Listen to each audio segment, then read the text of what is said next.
જય માતાજી મિત્રો, સવારને બધાને મારા જય માતાજી, જય સ્વામિનારાયણ. ચાલો, આજે શનિવાર છે એટલે આપણે નિશાળે વહેલું જવાનું છે. સરસ મજાના બટેટા પૌવા બનાવવાના છે અને પુલાવ ભાત આપવાના છે. તો હવે આપણે થોડીક વારમાં નિશાળે નીકળશું ને ત્યાર પછી બપોરે આવી અને આપણે નીકળશું ફેરીમાં. કે હવે તડકો ઓછો થઈ ગયો એટલે હવે ફેરીમાં આપણે થોડાક વહેલા જાવ એટલે સમયસર પાછું બધા રૂટ લઈ શકીએ આપણે. ને એની પહેલાં બપોરે આવી થોડોક માલ ભરવાનો છે, માલ ભરી લઉં ને ત્યાર પછી આપણે નીકળશું ફેરીમાં. ફેરીમાં આજે સાપર, સુડાવર, ભલગામ, માણેકવાડા આવા બધા રૂટ લેવાના છે અને કદાચ ક્યાંકથી ફોન આવે તો રૂટનો ફેરફાર થાય, પણ જવાનું છે બપોર પછી આપણે ફેરીમાં. તો અત્યારે આપણે નિશાળે નીકળશું કેમ કે લગભગ સમય 8:45 જેવું થઈ ગયું છે એટલે આપણે જઈને તરત બટેટા પૌવાનો ફર્સ્ટ ક્લાસ નાસ્તો બનાવીને આપી દઈએ. ત્યાર પછી બપોરે આપણે આપશું પુલાવ ભાત. હા, અમે નિશાળે ભણતા ને તો એ છટકી જતા એટલે નિશાળે આપણે ગયા નથી. અને અમારે બગસરા ડેરી ટ્રેન હાલતી, એ ટ્રેન જોવા વહીતા હતા ને બરાબર 4:45 થાય એટલે પાછા નિશાળમાં આવી જાય, દફતર લઈ અને 5 વાગે પાછા રાબેતા મુજબ ઘેર આવી જતા. ત્યાંથી છટકી ગયા એટલે હવે ભગવાને પાછા અમને અહીંથી અત્યારે રોજ નિશાળે જાય છે. 4 કલાક નિશાળે ટાઈમ ભરી છે, તે દિનો જ બટાટાને ભરી છે અને લેસન ન કરતા એટલે આ લેસન આપ્યું. જો અત્યારે આપણે આ નિશાળના જે પીએમ પોષણ યોજના હાલે છે મધ્ય ભોજનમાં, એમાં અમે સહી હવે એના કાગળ બનાવવાના છે.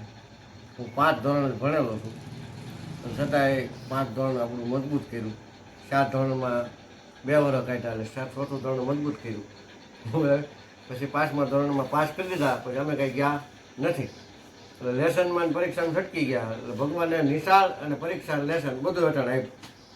એટલે તમે કોઈ ભણતા હો તો રાબેતા મુજબ ભણી લેજો, લેસન કરી લેજો, પરીક્ષા દઈ દેજો, નકર પછી મારી જેવડા થાવ ને ત્યારે આ બધું પાછું આવ્યું. કારણ કે આમાંથી છટકાય નહીં, આ જ્ઞાન છે, લઈ લેવાનું. અમે નહોતું લીધું, અટલ પાછા લઈશ. એટલે આ એક આપણું ઉદાહરણ છે કે આપણે ગમે એટલા છટકી રહી મોટા થઈને આ પરીક્ષા અને લેસન આપણે આવે ના. એટલે ટાટાને જે ભણતા હોય છે ને બધાને મારી વિનંતી છે, નમ્ર અપીલ છે કે ભણી લેજો અને લેસન કરી લેજો અને જ્ઞાન લઈ લેજો. કારણ કે અત્યારે આ કોમ્પ્યુટર યુગ છે. 8 પાસ 10 પાસનું કાંઈ આવતું નથી. 12 પાસને કોલેજ કરેલી હોય, કોમ્પ્યુટર આપણને આવડતું હોય તો કોઈક 2 માણસ બોલાય છે અને આપણી યારે વાતચીત થશે. નકર તેમ કે તો અંગૂઠા સાથે એને ક્યાં થાય. તો લગભગ વાડીએ બધા કોમ્પ્યુટર આવી જાય, ત્યાંથી બધી ખરીદી થાય, હાથ બહાર નીકળશે ને એવું બધું આધુનિક યુગ આવી જાય. તો વધારે અને હું લખવા બરોબર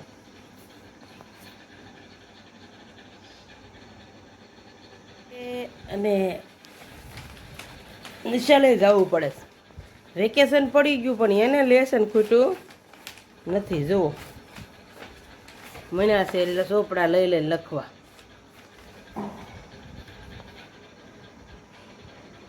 કેટલા દિનનું લેસન બાકી છે?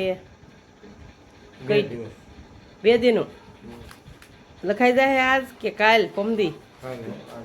આજ નહીં થાય ને, બહુ જાજુ લખવાનું હોય પાછું એટલે એને લેસન કરવા બેસી ગયા છે. હા, ઇંગ્લિશ ફાવે એને થોડું થોડું, બહુ જાજુ ન ફાવે. હું કહી દઉં છું, જો એના અક્ષર જોવો, એના અક્ષર